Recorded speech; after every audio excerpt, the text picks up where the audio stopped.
menghendaki Mas Gibran untuk bisa menjadi cawapresnya Mas Prabowo. Cuman persoalannya waktu itu keluarga Pak Jokowi, baik Pak Jokowi maupun Bu Iriana dan keluarga besar Solo itu tidak mau kalau Mas Gibran jadi cawapresnya. Sehingga ketika pertanyaan saya ya, ini menurut Anda Pak Jokowi tidak melakukan politik dinasti ya. Pertanyaan saya, kenapa pihak Pak Jokowi tidak mengizinkan anaknya menjadi cawapres sedangkan Anda ngotot bingit? Ada apa dengan Anda? orang tahun di pondok, Mas Prabowo bilang sama saya, kalau gue siapa? Karena waktu itu yang di-endorse sama Pak Jokowi salah satunya adalah Mas Erick Thohir. Sementara analisanya Mas Erick itu agak lemah di Jawa Timur. Sementara kita membutuhkan kemenangan di Jawa Timur. Sehingga kalau dipaksakan khawatir di Jawa Timur kita kalah. Saya bilang sama Mas Prabowo, Mas Gibran, Mas, sangat bagus. Tapi saya sudah minta kali kepada Pak Jokowi menghadap supaya Mas Gibran dikasih, nggak dikasih. Ini menunjuk. Oke, Anda menyarankan untuk nama Mas Gibran menjadi cawapresnya Pak Prabowo. Anda menemui Pak Jokowi 4 kali. Wow, amazing ya. Pangkat Anda apa ya? Hubungan Anda dengan Pak Jokowi apa ya? Sampai bisa bolak-balik ke istana 4 kali. Sedangkan ada statement Mas Kaisang yang bilang ketemu Bapak kalau di istana tuh susahnya minta ampun. Terus yang benar yang mana ya? Kan bahwa nggak ada ambisi keluarga Jokowi dan Bu Iriana untuk menjadikan Mas Gibran sebagai cawapres. Kemudian beliau bilang, bisa nggak Gus Miftah menghadap Pak Jokowi supaya merelakan Mas Gibran untuk diajak menjadi pendamping Mas Prabowo. Oke Mas, saya akan usahakan. Sehingga waktu itu Pak Jokowi pulang kunjungan kerja dari Cina kalau nggak salah, saya menghadap di Istana Bogor. Mas, bla bla bla bla bla bla. Ketika kalau Gus Miftah maunya siapa? Kalau nggak Mas Erick, saya waktu itu bilang, Mas Gibran. Pak Jokowi itu langsung beranjak dari tempat duduknya. Jangan Gus, itu spontan. Ini menunjukkan bahwa Pak Jokowi memang tidak ada ambisi. Oke.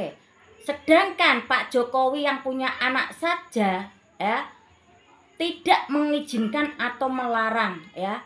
Apakah Anda tidak paham adanya batas usia minimum pemimpin daerah itu atau capres-cawapres itu minimum 40, maksimal 72?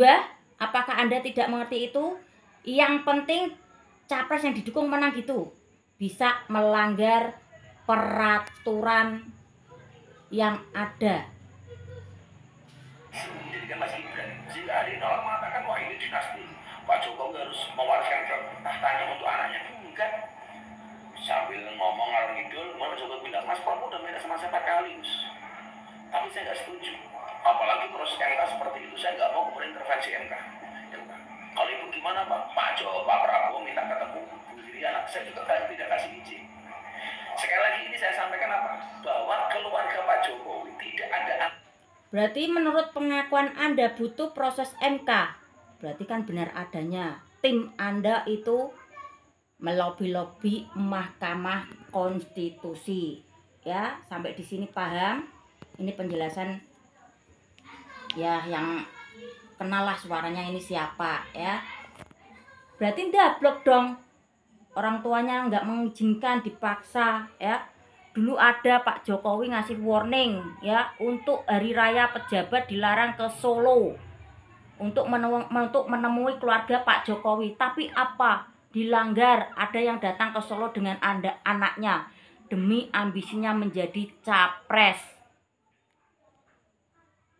Ambisi untuk menjadikan Mas Gibran sebagai cawapres.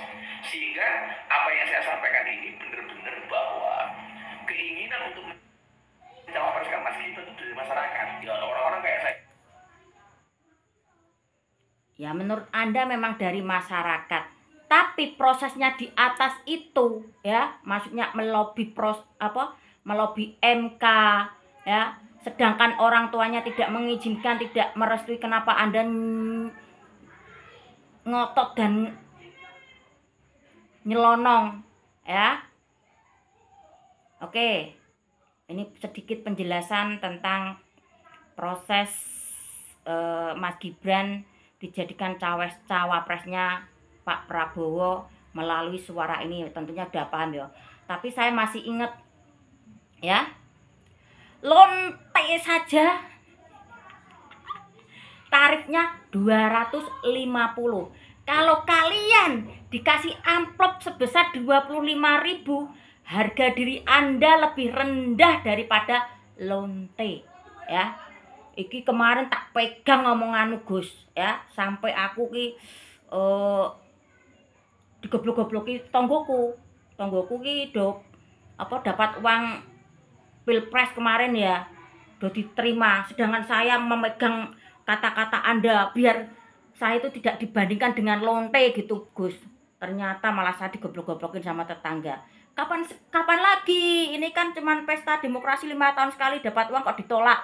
Ki gara-gara aku megang omonganmu Gus, aku gak dapat duit. Wes calonku yo kalah, wes gak popo Gus ya. Anda mau mengakui nggak kalau Anda pernah berstatement seperti itu? Tak ulang sekali lagi. Lonte saja tarifnya 250.000. Sedangkan kalian kalau dikasih amplop 25.000 diterima, berarti harga diri Anda lebih tinggi daripada lonte. Ya, Ra? Tes.